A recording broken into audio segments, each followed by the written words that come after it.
কেমন আছেন আপু? ভালো আছে, আল্লাহ রাখছে। নাম কি আপনার? মেঘলা। মেঘলা। মেঘলা আপু, বাসায় কে কে আছে? বাসায় দাদির কাছে থাকি। বাবা ছোটবেলায় আমাদের 6 মাস বয়সে মানে তার সেপারেট হয়ে বিয়ে শাদী বসে গেছে, নতুন সংসার আছে। প্রতিবেদনের সামনে কেন আসা? প্রতিবেদনে অনেক কষ্ট করে আসছি আর্থিক সাহায্যের জন্য। আর্থিক সাহায্যের জন্য? কিসের কষ্ট বলেন তো একটু।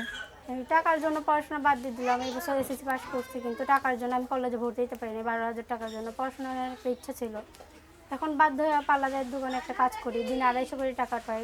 ওইটা দিয়ে কোনো মতো সংসার চলতেছে। আমার 3 মাসের ঘর ভাড়া আটকায় আছে, দাদি অসুস্থ, ওষুধ আনতে পারি না। অনেকটা কষ্টের মধ্যে পড়ে বাধ্য হয়ে প্রতিবেদনের সামনে আসছে। আপনার বাবা মা কোথায়? বাবা মা বললাম না, ছোটোবেলায় ধরেন আমাদের 6 মাস বয়সে মানে খালাই থেকে সেপারেট হয়ে গেছে তারা। নতুন সংসার আছে তাদের। অন্য জায়গায় সংসার আছে। তো এখন আপনি প্রতিবেদনের সামনে আসেন, কি চাচ্ছেন মূলত আপনি প্রতিবেদনের সামনে আসেন? আমি প্রতিবেদনের সামনে আসছি ভাই, একটা ভালো যদি মানুষ পাই। অনেকে তো বলো প্রতিবেদনে আসলে ভালো মানুষ পাওয়া যায়, বিয়ে সাথে করবো, আর্থিক সমস্যা। এখন তো আমার বয়স হয়েছে, আমি চাই একটা ভালো একটা মানুষ পাশে পাওয়ার জন্য।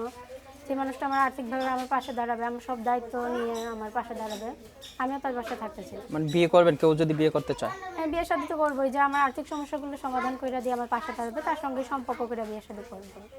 আপনার সাথে কেউ যোগাযোগ করতে চাইলে কিভাবে যোগাযোগ করবে? আমার ফোন নাম্বার আছে, ফোন নাম্বারের মাধ্যমে। আমার বাটন ফোন আছে ভাই, আমার টাচ ফোন ছিল, টাচ ফোন আমি টাকার জন্য একজনের কাছে বন্ধক দিয়ে আসছি 5,000 টাকার জন্য।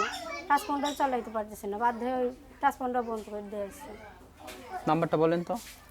01648920120। এটা আপনার নাম্বার? হ্যাঁ, এটা আমার নাম। কতক্ষণ খোলা থাকে নাম্বারটা? সবসময় খোলা থাকে। সবসময় খোলা থাকে। নাম্বারটা আরেকবার বলেন তো। 01648920120। এটা আপনার নাম্বার, সবসময় খোলা পাওয়া যাবে। ইমো হোয়াটসঅ্যাপ নাই? না ভাই, আমার ইমো ফোন বললাম না, একজনের কাছে বন্ধক দিয়ে আসছি, ইমো ফোন নাই এখন।